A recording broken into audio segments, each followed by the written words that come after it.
우리는 주변에서 건물주가 되는 게 꿈이다 라고 말하는 사람들을 어렵지 않게 만날 수 있습니다.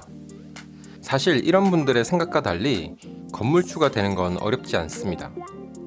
조금의 용기만 있으면 얼마든지 누구나 건물주가 될 수 있습니다. 무슨 이야기인지 궁금하실 텐데요. 이번 영상은 원룸이나 상가주택의 건물주가 되기 위해 얼마의 돈이 필요한지에 대한 이야기입니다.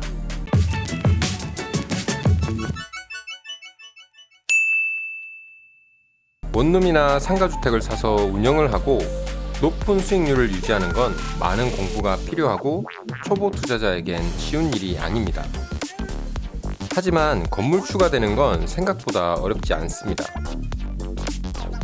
조금 거짓말을 보태면 개나 소나 건물주가 될 수 있습니다. 뜬구름 잡는 예시나 비유가 아니라 실제 매매 사례를 예로 들어 설명드려 보겠습니다. 여기에 시가 7억짜리 상가주택이 하나 있습니다. 1층 상가와 거실이 있는 원룸 6개, 주인 세대인 3룸 하나가 있는 건물입니다. 자, 이 건물을 사려면 우리는 얼마가 있어야 할까요? 단계별로 말씀을 드려보겠습니다. 제일 먼저 아무런 금융 지식이나 부동산 지식이 없는 사람들은 7억이 필요하다고 생각할 겁니다. 7억짜리 건물이니 틀린 말은 아닙니다. 하지만 조금의 금융 지식이 있는 대부분의 사람들은 부동산을 구입하면서 대출을 하여 구입을 할 수 있다는 것을 알고 있을 겁니다. 이 건물의 경우 건물 구입 당시 3억 원의 대출이 승계가 가능했습니다. 이 말은 7억 원을 모두 주고 이 건물을 사는 것이 아니라 3억 원은 대출 승계로 가름하고 4억 원만 주면 구입을 할 수 있다는 것입니다. 여기까지가 일반적인 사람들의 생각일 겁니다. 여기서 부동산에 대해 조금 관심이 있으신 분들은 보증금에 대해 아실 텐데요. 보통 이런 건물을 매수할 때에는 기존의 보증금을 승계하거나 신축인 경우 임대를 해서 그 보증금을 매도인에게 주는 방식으로 거래를 합니다.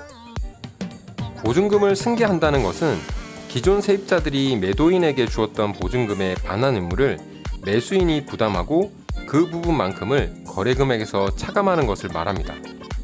이 건물의 경우 기존 보증금 합계가 3억 4천만 원이었습니다. 그럼 계산을 한번 해보면 처음 건물의 가격인 7억에서 대출금 3억을 차감하고 보증금 3억 4천을 차감합니다. 그러면 6천만 원이 남는데요. 이것이 실제 이 건물 매매 시 필요한 현금이 됩니다. 7억짜리 건물을 6천만 원이면 살 수도 있다는 얘기입니다. 조금 어리둥절하신 분들도 있을 텐데요. 이러한 원리는 소형 아파트나 갭 투자, 그 외 수익형 부동산 투자에서는 기본적인 계산법이니 이해가 안 가신다면 다시 한번 천천히 생각을 해보시기 바랍니다. 정리를 하면 원룸과 상가주택은 매수에 필요한 자기 자본이 매매 금액에서 대출금을 차감하고 보증금을 차감한 금액입니다.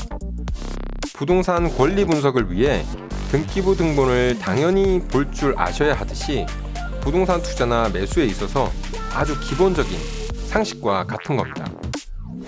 그리고 실제 부동산 매수 시에는 이 금액의 비용이 조금 추가가 됩니다. 그 부분은 따로 영상을 만들어 자세히 설명을 드리겠습니다. 그리고 한 가지 더, 개나 소나 건물주가 될 수 있다더니 6천만 원이 내가 어디 있냐 라고 말씀을 하시는 분이 있을 수 있습니다. 이번 영상에서는 7억짜리 건물을 6천만 원으로 살 수 있는 이 기본적인 계산법을 여러분들께 알려드리는 게 목적이었습니다. 사실 여러분께 보여드린 이 건물은 제가 제일 처음 산 상가주택입니다. 아직도 보유를 하고 있고 괜찮은 수익률을 보여주고 있습니다. 여러분께 왜 개나 소나 건물주가 될 수 있다고 했는지는 다음 영상에서 제가 이 건물을 얼마에 주고 샀는지에 대해 말씀을 드리면서 설명을 드리겠습니다. 그러니 아직 실망하지 마시고요. 이번 영상은 여기까지였습니다. 여러분 부자 되십시오.